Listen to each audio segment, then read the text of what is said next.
पानी की निकासी ना हो, ये मुख्य समस्या हमारे गाँव की। नमस्कार जी, हम आए हुए दरियापुर गांव में। हम आपको बता रहे यहाँ से संगीता देवी सरपंच है और आज हमारे साथ लाइव में जुड़ चुके हैं पवन पार गुलिया जी। कहते हैं न धर्म की राजनीति करते हैं न जाति की राजनीति करते हैं पवन जी। गांव का विकास चाहते हैं, इसलिए गांव के विकास पर चर्चा करते हैं। तो आइए करते हैं पवन जी से बातचीत, आखिर क्या गांव का विकास करवाना चाहते हैं और क्या क्या समस्याएं हैं गांव में। तो नमस्कार जी। नमस्कार। पहले आपको और आपके सारे दर्शकों को मेरी और मेरे पूरे गांव दरियापुर की तरफ का हाथ जोड़ कर नमस्कार। धन्यवाद जी। हाँ, मैं आपको पहले बता दूं, मैं सरपंच प्रतिनिधि हूँ गांव दरियापुर से। मेरी धर्मपत्नी श्रीमती संगीता देवी गांव के सरपंच हैं। और विकास के बारे में ऐसा है साहब, आपको गांव में आप घूमता आए हो तकरीबन 2 मिनट रोक लेटा, तो हर चीज़ आपने देखी होगी। गलियां हैं या चाहे जोड़ तालाब हैं, या आज एक डेथ हुई थी पड़ोस में शमशान है, वहाँ भी जाके देखा तो हर चीज़ में अधूरापन है। वही पिछले 7, 8, 9 साल हो गया हरियाणा में बीजेपी को। और ओम प्रकाश धनखड़ जी हमारे यहाँ पे MLA रहे, अब कुलदीप वत्स जी हैं। हमारे इलाके का विकास बिल्कुल नहीं है।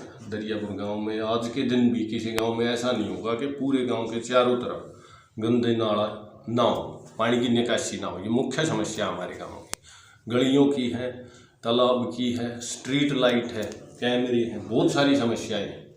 दिन पे एक करके बोल लिया जाए तो बहुत समय लग जाएगा। स्ट्रीट लाइट ऐसी व्यवस्था आज के दिन हर गाँव में होगी तकरीबन, आप जाते होगे बाहर भी। बादली पूरे इलाके में कहीं भी किसी भी गांव में बादली जिनका पावर हाउस लगता है, किसी भी गांव को ऑर्डर नहीं है कि हम स्ट्रीट लाइट लगवा सकें।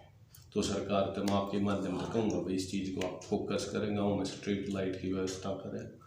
गंदे नाले की जो मैंने आपको बताई, आज के दिन कोई भी ऐसा गाँव नहीं होगा जिसमें गंदा नाला नहीं हो। मेरे गाँव में या मेरे गाँव की समस्या है भाई। उसके बाद रहेगी गलियाँ, उनका भी बहुत बुरा हाल है। पिछले 10-15 साल पहले बनी थी, उसके बाद कोई गली नहीं बनी। कुछ खेलों के बारे में जो मेरी राय है भाई, सरकार अगर साथ दे, जो अपना पूरा हरियाणा है या पूरा उत्तर भारत में, एक बात कहना चाहूँगा भाई, पूरे उत्तर भारत में हमेशा बढ़ चढ़ के भाग लिया से ओलंपिक, कॉमनवेल्थ कहीं भी गए हो, पूरे देश ने हिस्सा लिया है, पर हमारा क्षेत्र उसमें एक विशेष भूमिका निभाता है। लेकिन सरकार की तरफ से ना स्टेडियम है किसी प्रकार का भी, ना कोई कोच है हमारे पास।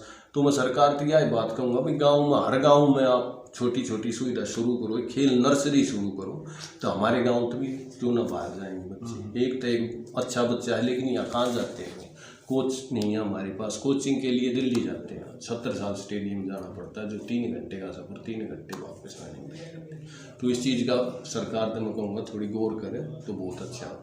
मेरे गांव का भी जो आपने हाल बताया यही है, जो चारों तरफ मैंने 1 मिनट पहले बताया था नाला है, वो पूरी तरह से चारों तरफ नहीं घूमा है खैरने के साथ साथ। और जो गंदे पानी को लेकर कहीं बाहर निकासी हो, मेरे पास नंबर 8 ड्रेन लगती है जी, जो दिल्ली यमुना में जाके गंदा नाला बोलते हैं, जो उसके अंदर गिरती है। मैंने 2 बार सरकार से इसकी परमिशन मांगी है कि भाई क्यों न हम भी कूड़े तक 3 किलोमीटर का मेरा पाइपलाइन सीवरेज होगा, उसके अंदर मेरा गांव लगरपुर या फिर लोट गांव, 2 गांव इकट्ठे होगा, उसके अंदर हमारा गंदे पानी की निकासी वहाँ हो जाएगी। लेकिन सरकार वहाँ से भी उसका कोई रिस्पॉन्स नहीं है और मना कर दिया, बोले NGT की वजह से हम यह आपने नहीं दे सकते।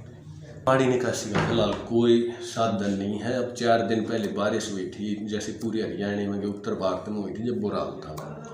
बारिश के मौसम में तो पानी काफ़ी खड़ा हो जाता है और घरों में घुस जाता होगा। बिल्कुल बुरा हाल है। कभी आप आओ बारिश के मौसम में, अपने गाँव का आंखों देखा हाल खुद देखते हैं सरकार कितनी हमारी मदद करती है और कहाँ तक हम पहुँच पाते हैं। पानी की व्यवस्था, जो मेरा पानी का डिग है, अपने लोकल भाषा में बोलते हैं अपनी डिग्गी है, वो अच्छी है, सुचारू चल भी रही है। और पूरे जर्जर जिले में हमारी नंबर 1 पे है, वो ठीक है हमारी, बिल्कुल अच्छी सरकार है, उसके लिए धन्यवाद।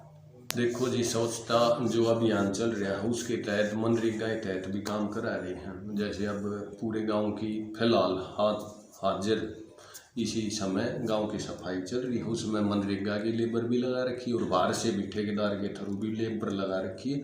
लेकिन जो बहुत से ऐसे मैटर हैं भाई, जो बोलते हैं सरकार ये मिशन आ गया, वो मिशन आ गया, लेकिन ज़मीन पे मैं मानता हूँ कोई मिशन नहीं चलता। ऊपर ऑर्डर हैं। अब मैं खट्टर सरकार की एक बात बताता हूँ भाई, एक आंदोलन चला 2 लाख 5 लाख, आप सरपंचों का आपने पता हो। बिल्कुल। तो जो 2 लाख की बात हुई थी, उसको बोले 5 लाख कर दे। आज तक कितनी तारीख होगी? आज करीबन 10 तारीख हो गई। 10 तारीख होगी। 10 तारीख तक नोटिफिकेशन नहीं आए हैं हमारे ब्लॉक में BDPO साहब के पास कि कैसे काम कराए हैं। तो ये हाल है, आपने स्वच्छता का हो या कोई भी हाल हो, सरकार की तरफ तक कोई भी काम की पहल नहीं हो रही। अपनी जेब तय जो काम हो रही है अपनी जेब तो हो रही।